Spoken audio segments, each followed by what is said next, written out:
九民啊，这里就是衡阳宗了。走吧。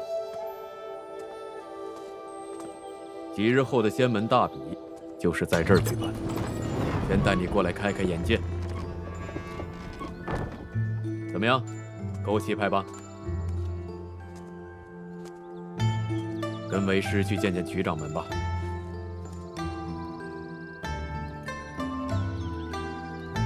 我给你介绍一下，我新收的弟子苍九民。是他，他和师父一样，都被身为魔神的我杀死了。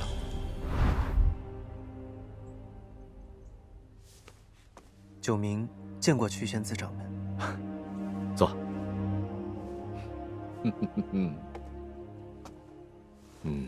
不错。赵优，你总算收了个平头正脸的好徒弟了，这真是你100年来最大的进步了。你这说的什么话呀？狗嘴里吐不出象牙来。九民，你这次来的不巧，我女儿黎苏苏啊，她前脚刚走，我这就把她给喊回来，你们见见。多谢曲掌门，只是九明自打进了逍遥宗，一心修行，无心旁事。如若有缘，下次再与苏苏姑娘相见吧。晚辈今日前来是有一事，劳曲掌门费心。好啊，那你说说看吧，看我能不能为你解答一二。500年前，我曾在圣国逗留，认识了一位朋友，相貌与前辈的弟子宫野纪无十分相似，不知这其中可有玄机？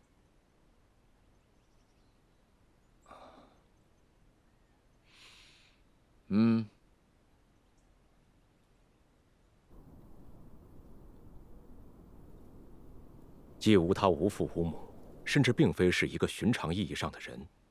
他本是逍遥宗不虚真人的师侄萧凛，不知为何遭祸横死。当时不虚真人来到衡阳宗，借了一件法器冰晶斩。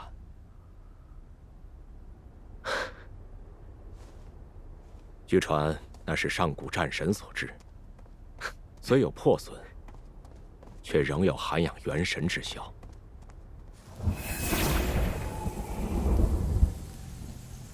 他将萧凛的元神放入其中，沉入天池灵力丰沛之处滋养。自那之后，过了数个甲子，冰晶斩逐渐融化消失。在神力的滋养下，一个婴孩诞生了。我给孩子取名为宫野纪无。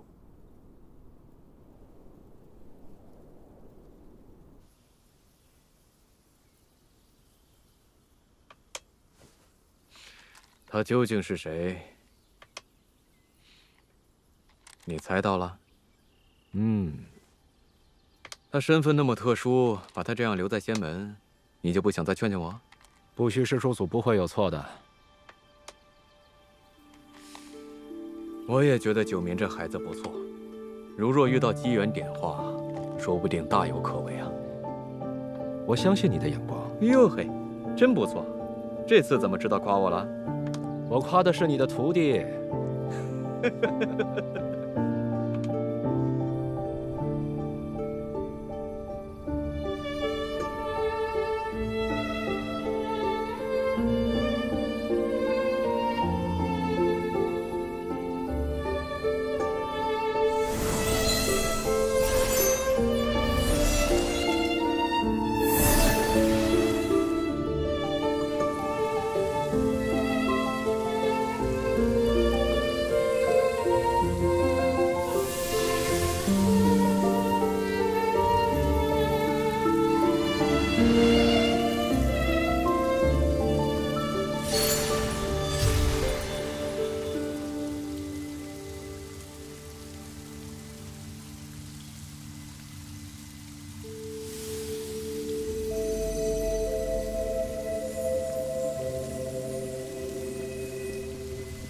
我成功了。庞一之，我已知道你是如何重塑萧凛的了。衡阳宗的天池风光甚美啊！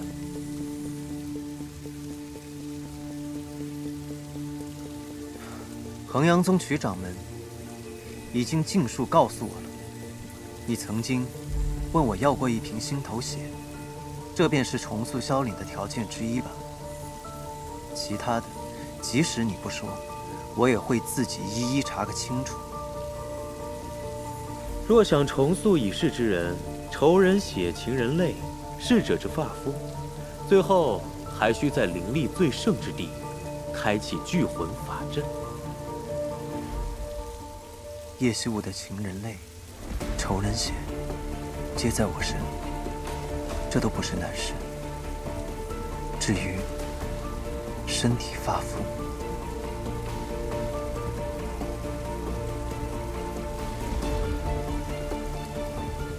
这只眼睛本来就是他的，大不了挖出来再还给他便是。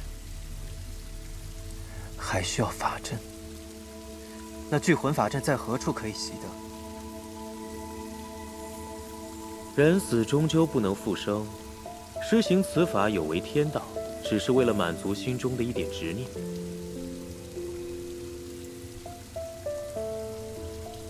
你是想劝我？这就是你一直帮助宫野姬无避祸的原因吧？因为你对他有愧，可你明知如此，不还是那么做了？你无非心中想念他，可施法让他重塑，实在是并无必要。什么叫没有必要？我活了500年，就是为了要找到他。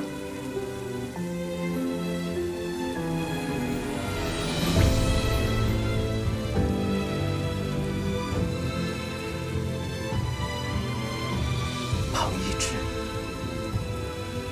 你拦不住我。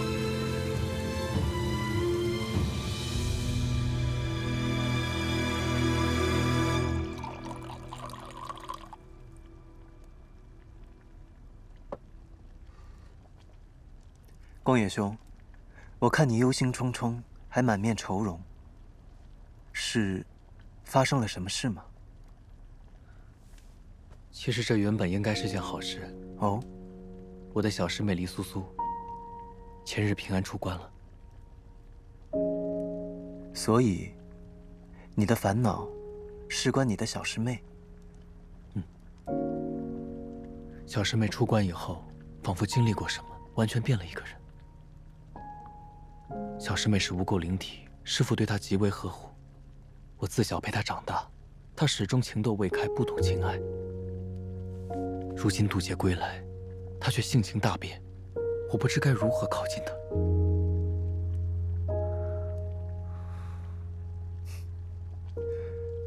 宫野兄，别那么悲观。过去她情窦未开，未必能真的回应你的感情。如今她心智已全，即便是你们要从头开始，不也正是一个赢得芳心的机会吗？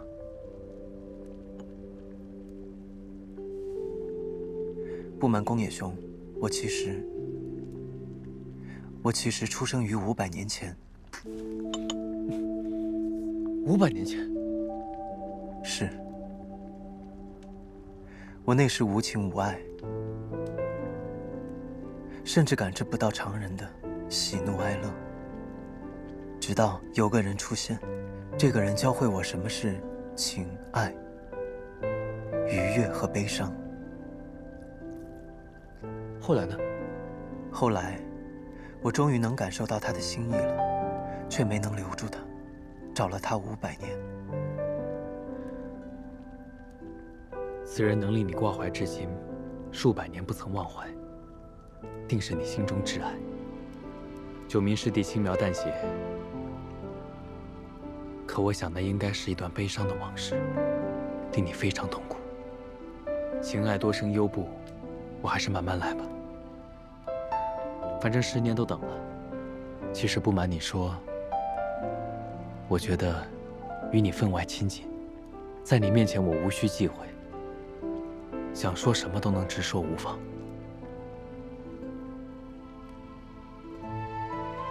虽然相识不久，但一见如故。我心里总感觉我们像是多年老友，亲密无间。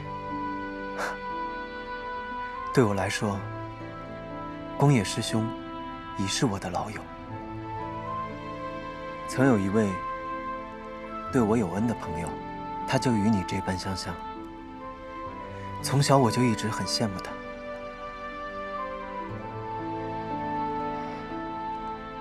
模仿他，想像他那样活。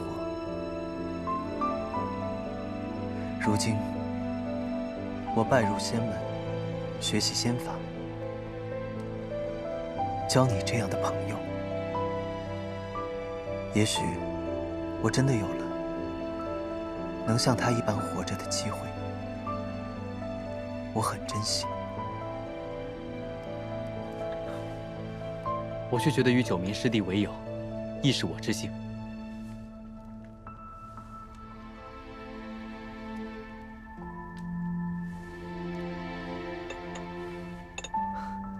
你心智坚韧，果敢聪明，我珍惜与你同在逍遥宗修业的日子。虽不知你过去究竟经历了些什么，不过没关系，不论过去怎样，你都是我宫野继吾的朋友。朋友。对了，九明师弟，你好像还没有告诉我，你今日来找我，究竟是为何事？听闻贵派有一门法术叫聚魂阵法，不知宫野兄是否了解？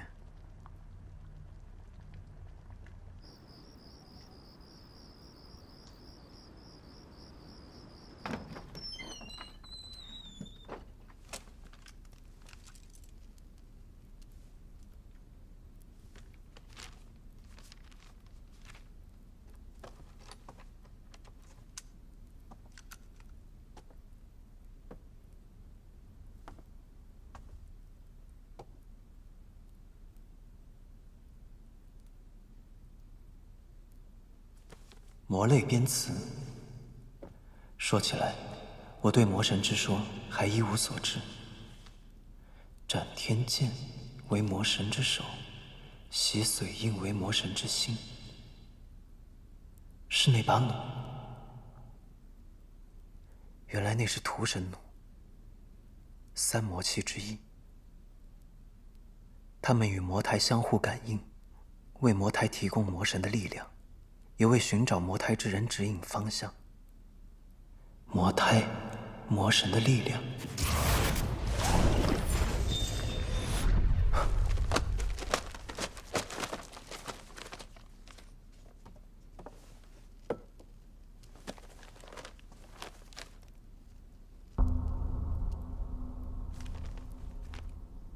聚魂之术，难怪庞一直不愿意道出，原来这是魔族禁术，还是被我找到了。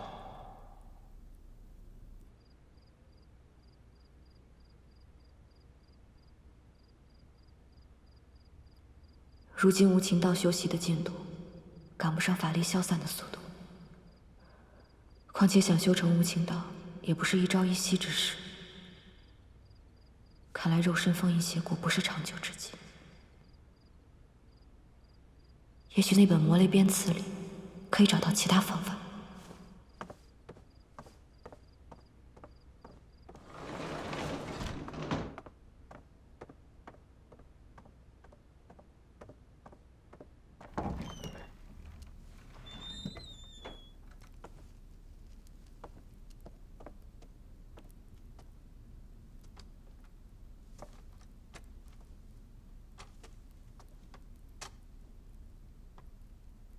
这下，法阵的炼成方法都背上了。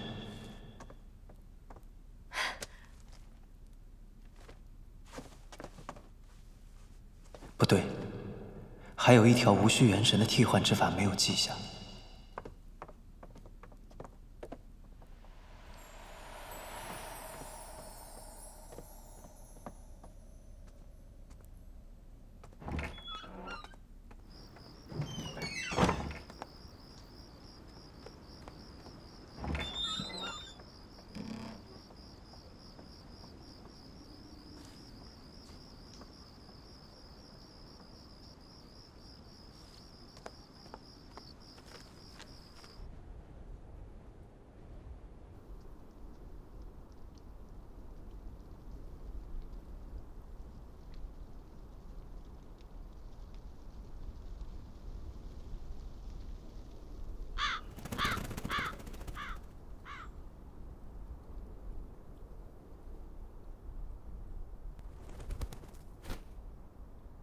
你让我找的那个仙子，她的居所我找到了，就在衡阳宗天池湖畔。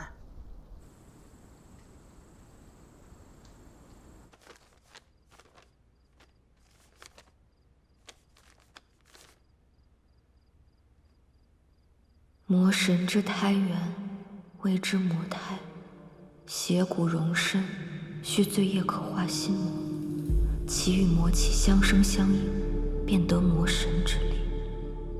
而其降生之时，天地人皆无定，难寻其迹，其源难绝，其骨不灭。按照书中所记载，澹台烬就是那魔胎了。可这书中只记载了什么是魔胎，却没说如何能毁去邪骨。我的无垢灵体虽然暂时能压制邪骨，不受它蛊惑，但我的法力日渐衰退，也不知还能封住它多久。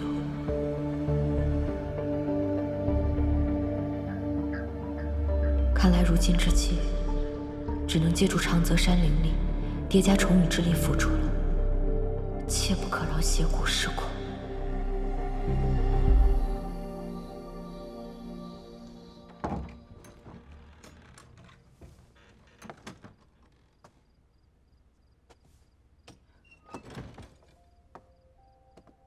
那位仙子，就是回到这屋子里的。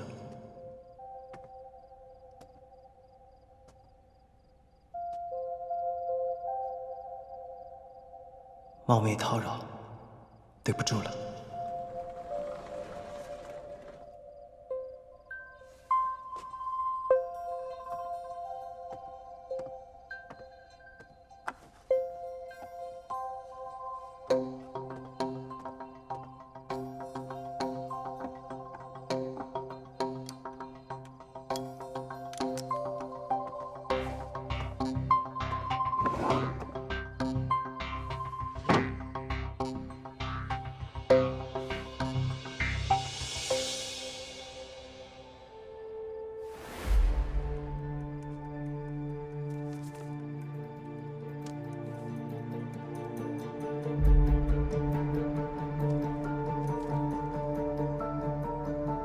聚魂法阵，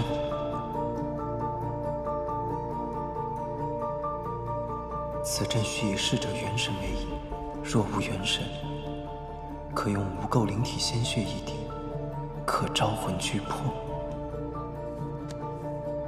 招魂聚魄，无垢灵体的鲜血。小师妹是无垢灵体，师父对她极为呵护。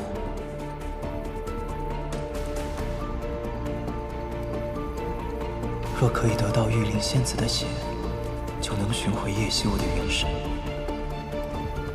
或许他就能像宫野纪无那般。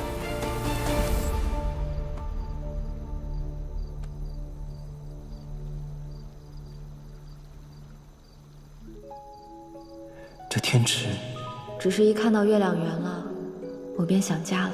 那附近也有一片湖，到了夏天，湖水又清又凉。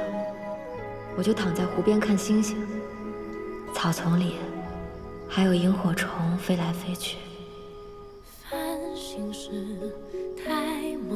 你说的那片湖叫什么名字？在哪儿？在很远的地方，以后有机会我会带你去的。如今我已经在这里了，可惜你却不在。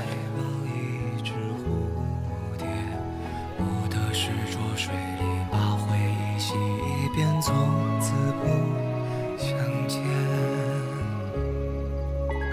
我见过软语开过的花，人酸到说梦话。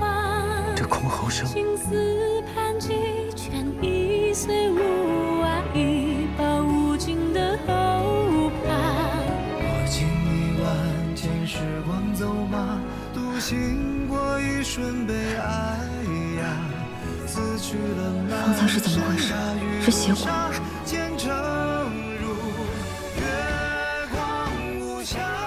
还是去灵井中打坐调息片刻？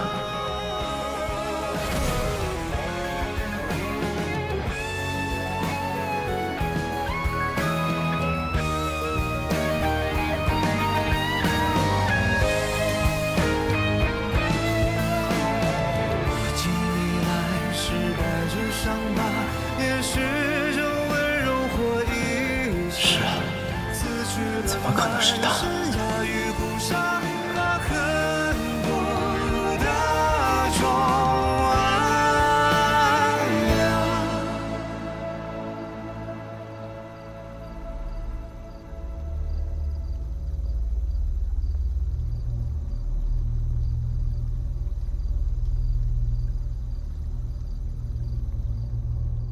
洗髓印是魔神之心，必定能引领我们找到尊上的魔胎。没想到会有一天，我们要来求这个老匹夫。10000年了，尊上的封印还是这般固若金汤。每每在此听到地冕的哀嚎，我就觉得心情无比畅快。你就放心吧。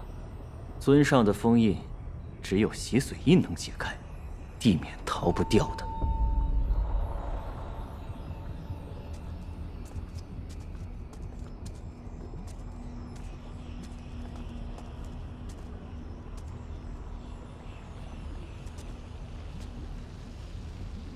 10000年了，你们一次都不曾踏足此处。今日来此，所为何事？客套话就不多说了。地冕，你与初皇夫妻多年，知不知道神族加固的封印该如何解除？有求于我，是不是先要把事情缘由说明白？这500年间，我们虽然没找到魔胎，却偶然发现洗髓印被封在上清神域里。可洗髓印必定有神族封印所护，我们无法轻易取回。所以，现在你们找到了进去的方法，再从我这得到解封之法，好让你们拿回洗髓印。万寿真心雄文上皇。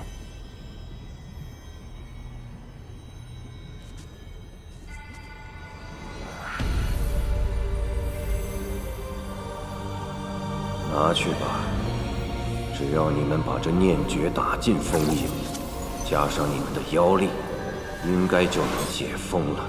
没想到网之主还挺爽快的，待我们拿回洗髓印再回来谢你吧。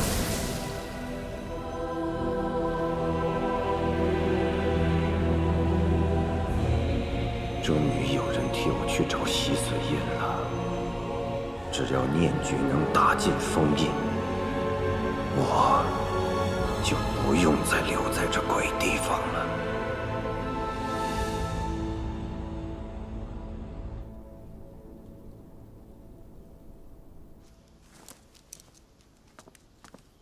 一个天兵来袭，跳过。哎，你不要，我要。一个女娲四鹰。这个呀，是吧？你们这是玩什么呢？这牌叫魔神杀，可好玩了。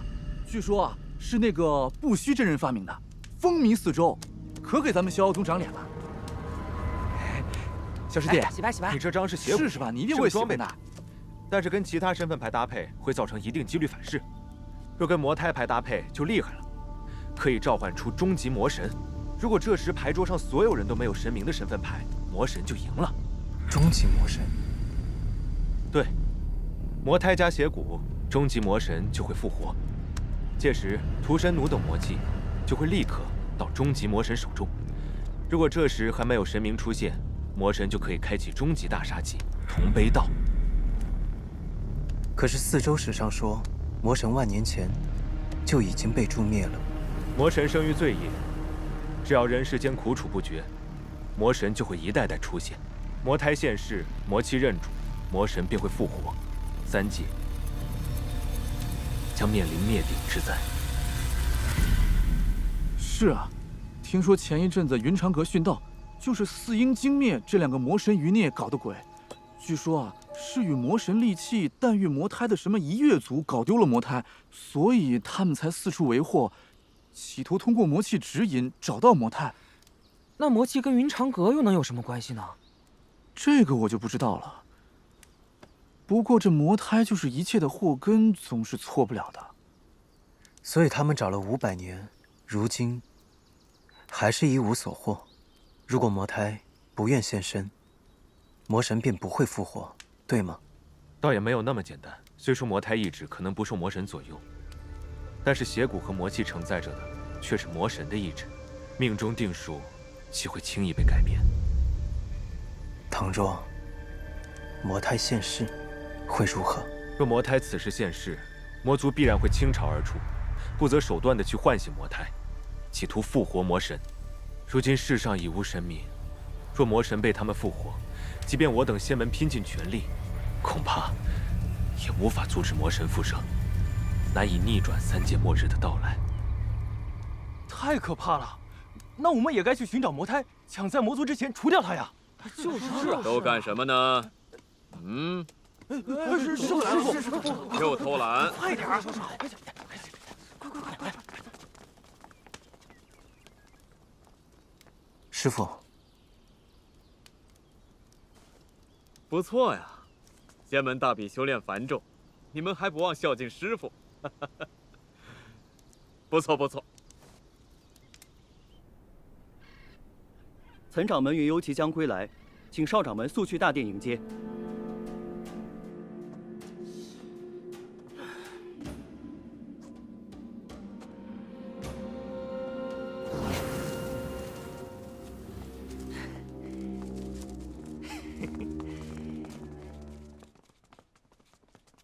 恭迎掌门归来！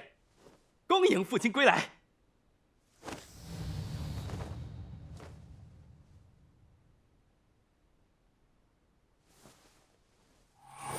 丽儿，这柄八方御风扇搜集4周灵石炼制而成，正合你用。拿去吧。多谢父亲。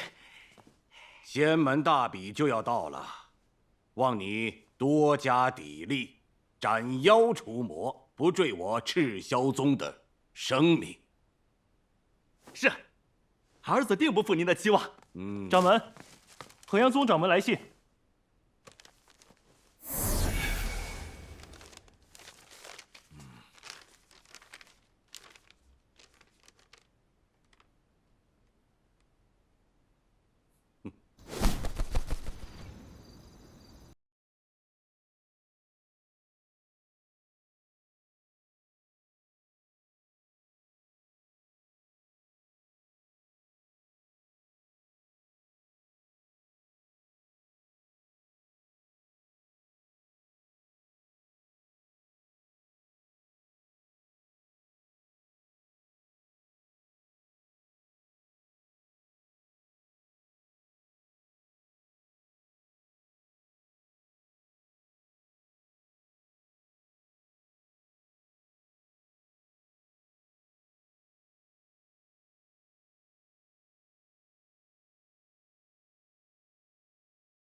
这小子干得不错，还真有点本事。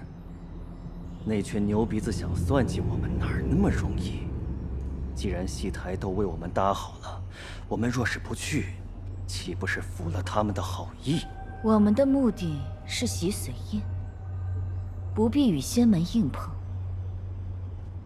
我听说，北海有个小仙门，叫紫袖州，或许我们可以先乔装打扮一下。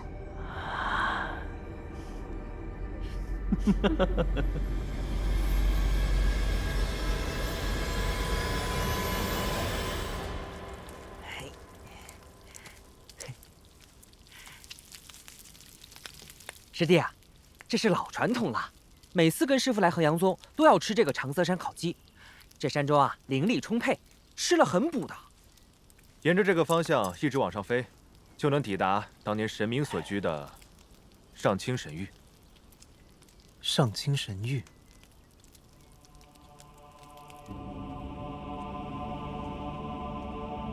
从今日起，玉清宫关闭，上清神域从此再无神明。诸位，各自散去吧。战神明夜陨落之后，上清神域便关闭了。哎，小师弟，你也知道这个？咱们仙门呀，就是继承诸神的遗志所创的，素来以除魔卫道为己任。不过这可是个苦差事。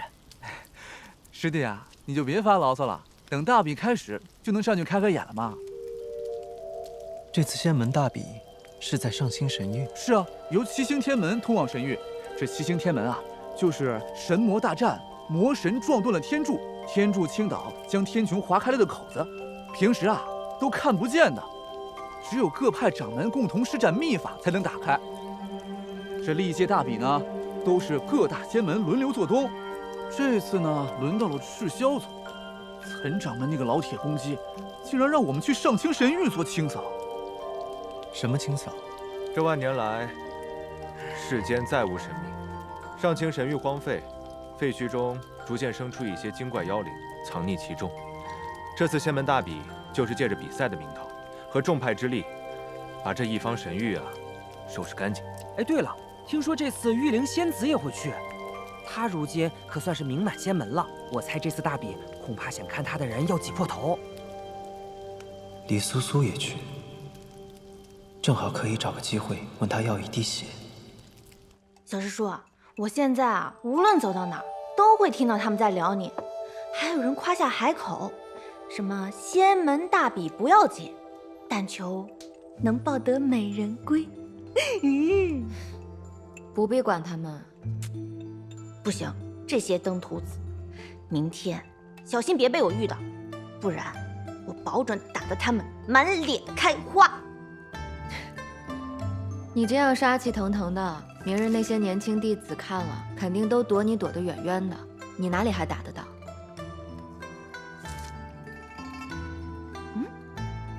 小师叔啊，我有法子了。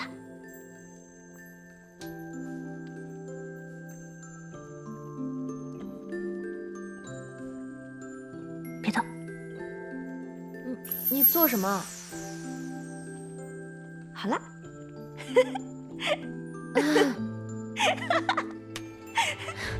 你个鬼灵精！小师叔，明日你可以放心出门了。至于别的，交给我就行。你又有什么鬼主意啊？我有一块带法咒的胶香，戴在脸上，面目就会变得模糊起来。到时候我就假扮成你，收拾那些登徒子，让他们长长教训。我看你就是想故意捉弄他们，自己寻个开心罢了。好吧，点到为止，不要过了火。好，保证不会。放心吧，小师叔。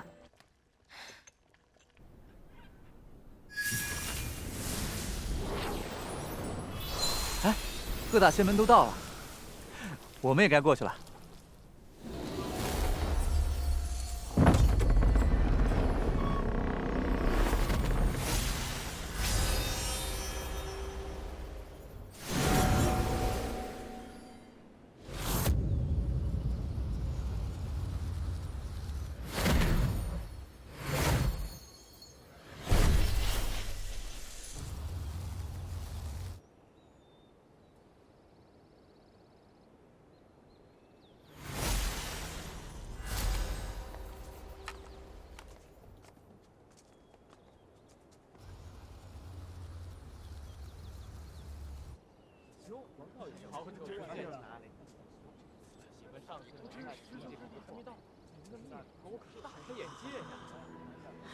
这仙门各派都来了呀！哎，这二位是？二位仙友，我等是山海盟的散修，不知你们来自何门何派？我们是紫袖中北辰真人门下弟子。紫袖中，是北海的一个小仙门。哦，幸会幸会。走吧，走。哇，还真来了不少人啊！快看，衡阳宗的人来了，看来比试也快开始了。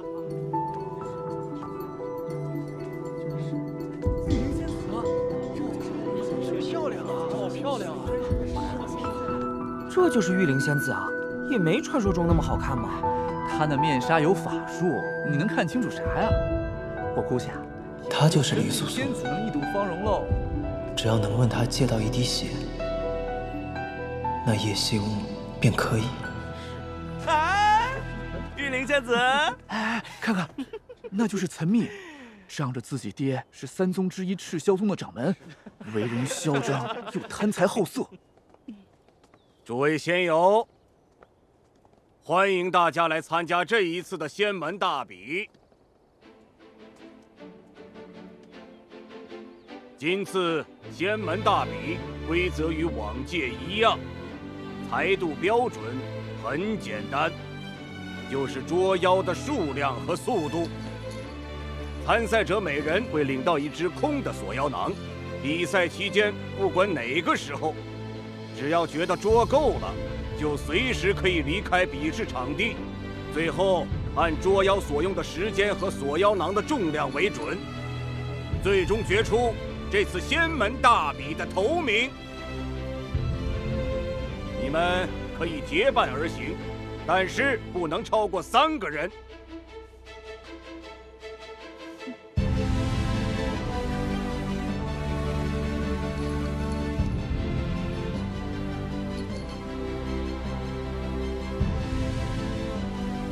时辰将至，诸位，准备出发吧。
上清神域还真变了不少。当务之急是要先找到无垢灵体。各位师兄，此番来到上清神域，机会难得，我无意争胜，只想四处逛逛，开开眼界。九明就不与大家同行了，我先走一步。哎，师弟，玉灵仙子，玉灵仙子，我是山海盟第一剑修刘江海，你有没有听说过我的宝剑号？名为江海道流。听说你才闭关出来，我特地带了我派真拍之宝给你品鉴，请你赏脸一观。玉灵仙子，我与你一同组队可好？天哪，那是什么？哎，啊！玉灵仙子，苏苏姑娘。小月牙跟我说了，你俩这招偷天换日啊，恐怕是要把那帮弟子给得罪狠了。无妨，我喜欢清静，他喜欢捉弄人，岂不是一举两得？师兄如果不习惯，我现在可以变回来。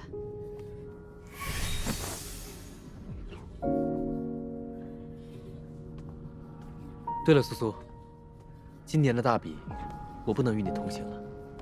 你刚出关，也别太勉强自己。放心，我就走走，散散心。各位仙友，各区域的结界即将打开，希望诸位能公平比试，亦助上清神域清除妖气出一份力。现在，大比正式开始。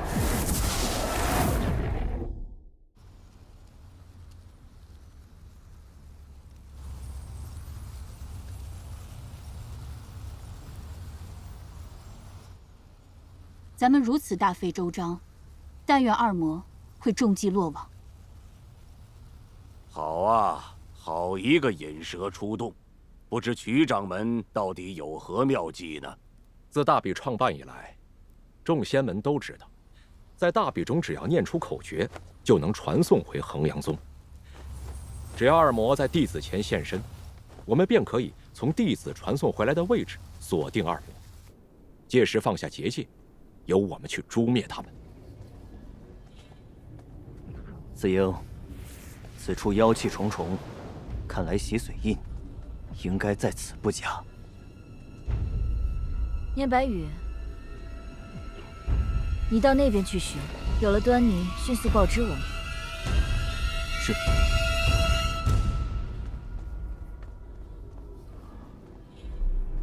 怎么，跟了我们500年，你还不信他？你懂什么？人心隔肚皮。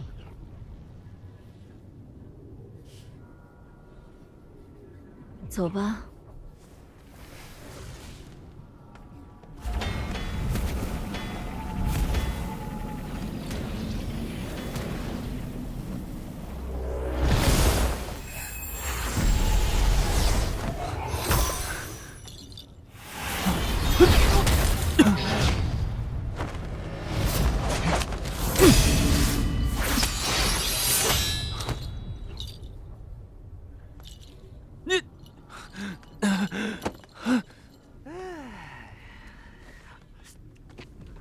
石阿烈，见过少掌门。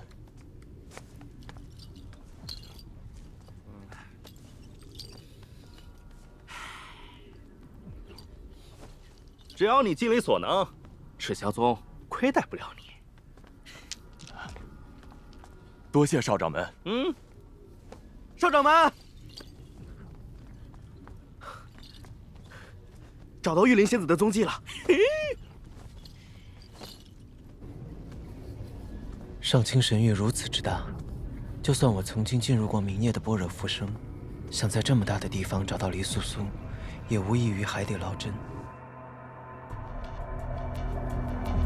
那是赤霄宗的弟子。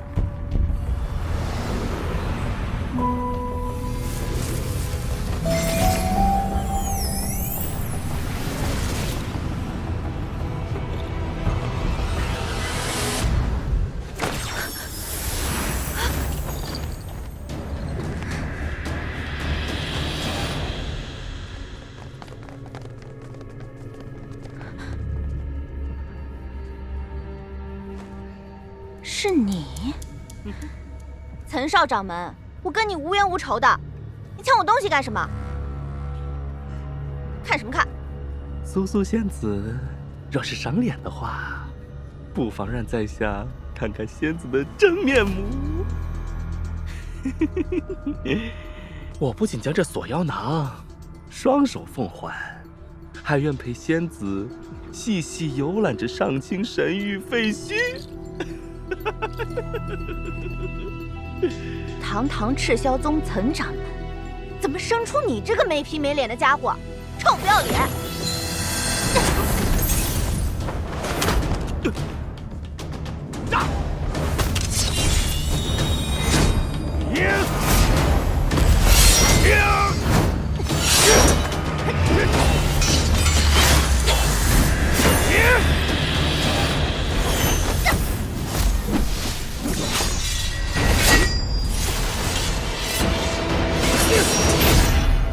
放开我！放开我！仙子既然不愿自己摘下面纱，那就让我来帮你吧。哎呀，果然是个美人啊！苏苏仙子，我倾慕你许久了，这情谊，你今日还是领受了吧？你别碰我啊！你再碰我，我喊人了！哎呀，你我儿女之事，你喊什么人啊？死乌龟！谁跟你有儿女之事啊？做梦吧你！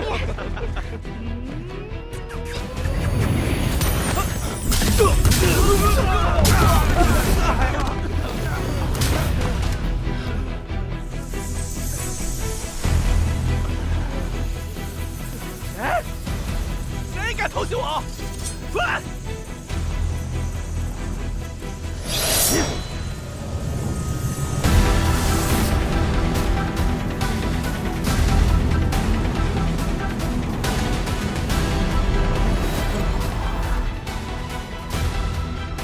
是何人？逍遥宗苍九明。这是赤霄宗和衡阳宗的事，是逍遥宗的弟子，管什么闲事？是不是闲事都已经管了？你若不服，不妨拿剑来说话。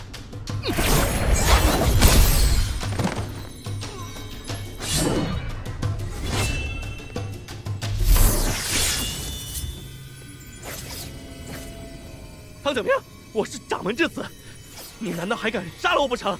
不敢。那还不让你的剑滚开！不过，这神域广阔，妖灵凶险，若是有弟子失手惨死其中，也是常有的事。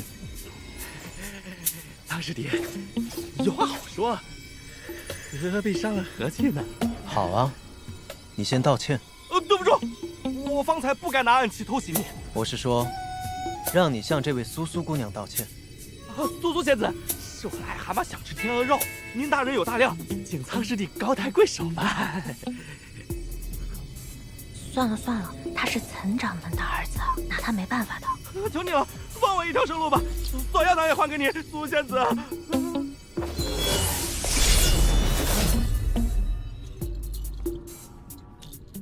还不快滚！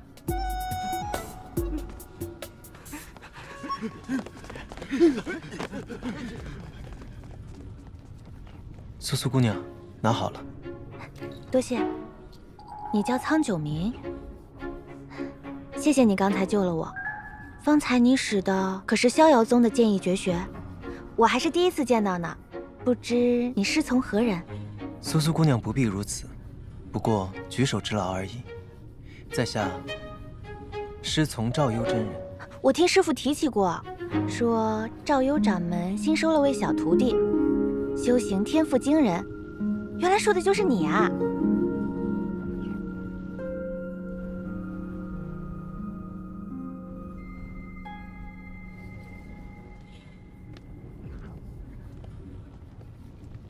魔气越来越明显了，我们要找的东西，应该就在那个方向。不能暴露身份，这偌大的上清神域，只能用双脚还行，太憋屈了。上清神域不利于我们，尽量避免正面冲突。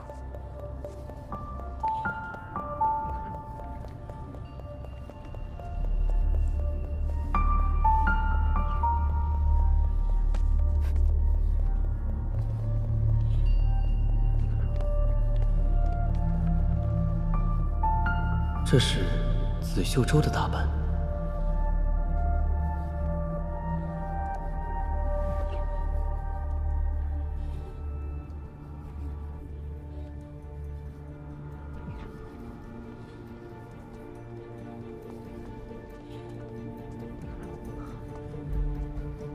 衡阳宗宫野纪无见过二位。我是蓬莱岛的西生，师从刘指岛主，幸会。兄贵格温如玉，久仰久仰。纪无，这次仙门大比不同往年，为师有更重要的任务要托付于你。大比开始后，你要与蓬莱岛勋贵阁的大弟子一起配合，在上清神域内搜索二魔踪迹。一旦在上清神域内发现二魔踪迹，务必及时通报。上清神域是世间清气最盛之地，不利妖魔，却对仙门功法的施展极有裨益。只要四阴经灭感入够，我们便可以趁此时机将他们一网打尽。开赛已经疑惑了，我二人已四处巡视了一遍，没有见到什么异常。会不会是根本就没有妖魔混进来？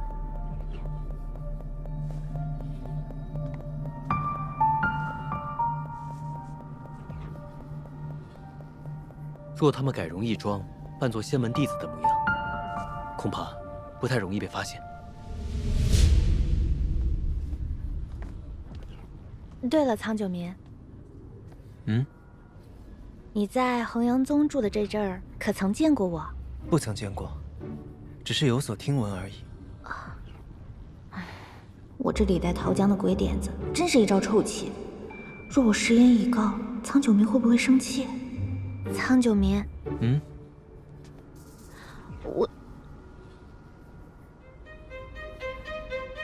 那是何处啊？那是玉清宫，万年前曾是神明们婚丧嫁娶、祭祀礼拜的地方。兜兜转转，请回到这里。谭太监，忘了你真的好难。为什么不管我走到哪里，都避不开你的影子？明夜，我想问你有没有哪怕只是一点点，哪怕只是一刹那喜欢过我？明夜，你曾经为了对抗魔神，守护天下苍生，放下了桑酒，你是如何做到的？为何我总是这样优柔寡断，一直沉沦在500年前的回忆里，无法自拔？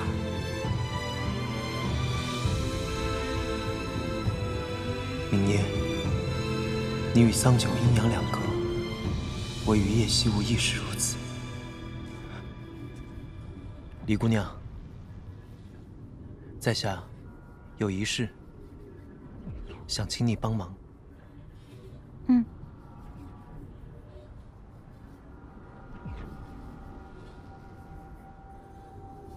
原来你是想取我一滴无垢灵体之血，好寻回你妻子的元神啊！我还以为……不知李姑娘是否愿意赐血？我所求不多，只要1滴就够了。无论你希望我用什么东西作为交换，我都愿意。那个，苍九民，我也不是那么小心眼的人，我也很想帮你找回你的妻子，但是我实在没有办法给你无垢灵体之血。为何？其实我也骗了你，我并非李素素，我是她的师侄，我叫月牙。那真的李素素呢？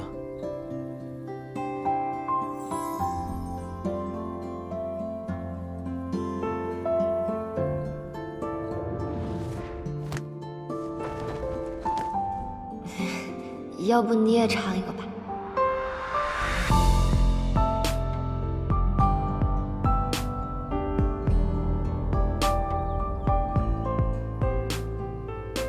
这断绝了生机的红奈果树，万年之后尚能生出新芽，连你都有重新来过的机会。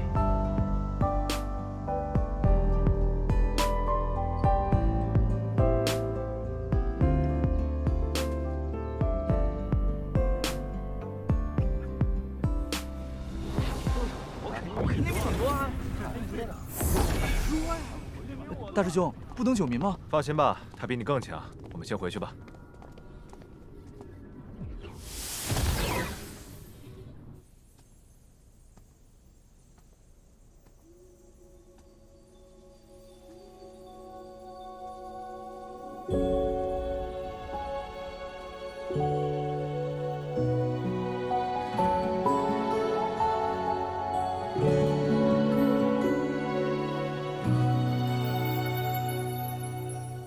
是谁？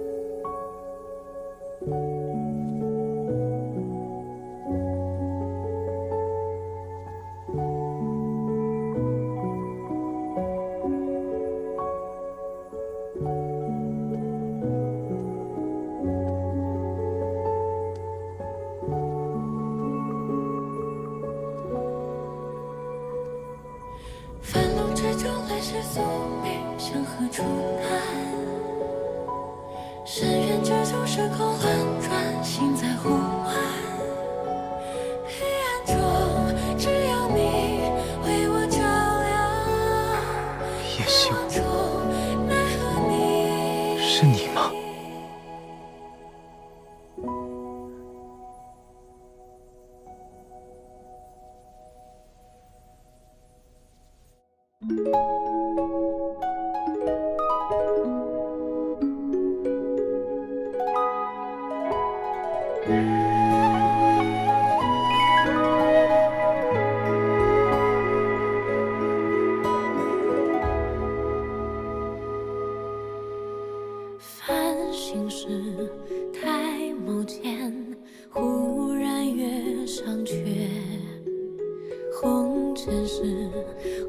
3千，大雪零落的眼。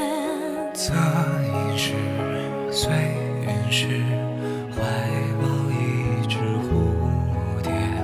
不得是浊水里把回忆洗一遍，从此不相见。我见过软语开过的花，也算到说梦话。情丝盘踞，却已随无爱，已保有无尽的后怕。经历万千时光走马，独行过一瞬悲哀呀。此去了满身鸦羽不杀，前程如月光无瑕。